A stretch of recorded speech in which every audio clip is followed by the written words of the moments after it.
All right, so today I'm going to tell you some common tips, tricks, and mistakes I've made and seen other people do along the way installing batteries. Number one, you want to always take your negative off first, then your positive, so you don't have any arcing or anything. Put the positive back first, then the negative. You also want to make sure that the negative wire is actually grounded. I can't tell you how many times I've seen people tape them up. They're both black. Somebody's replaced them, so the red is on the wrong side, and it's actually connected to the negative, but it is still grounded. Or you just want to make sure this runs to the fuse box and the negative's grounded. You also want to make sure when you're putting them in, I can't tell you how many times I've also seen the caps backwards. Somebody has a red one on the negative for some reason and a black one on the positive. You go to put them in, you think the battery's right, it's backwards. You've got to check for a negative and a positive symbol on the battery. As far as jumping it off, if you ever see sparks or anything, then something's wrong. You're probably backwards. You've got it to the wrong spot on a car or something like that.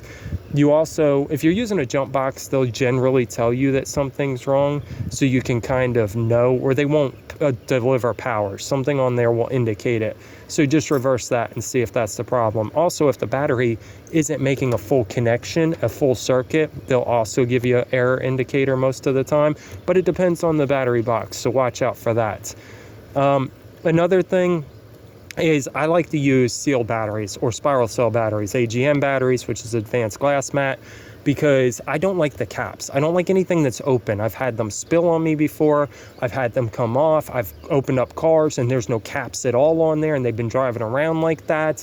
That is very dangerous too. So if you're replacing a battery and you can afford it, go with a spiral cell like this, Optima right here, or an AGM battery, which is a fiberglass mat battery. They're not completely safe, don't get me wrong, but they're more gel based and they're not going to leak or anything like that on you.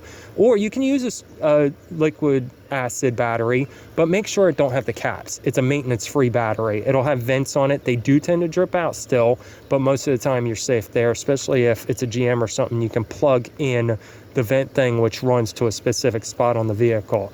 Other than that, if you want to see any of the other videos I got coming out, click this video right here. If not, hit that subscribe button so when I give you more tips and tricks, you're ready to get them.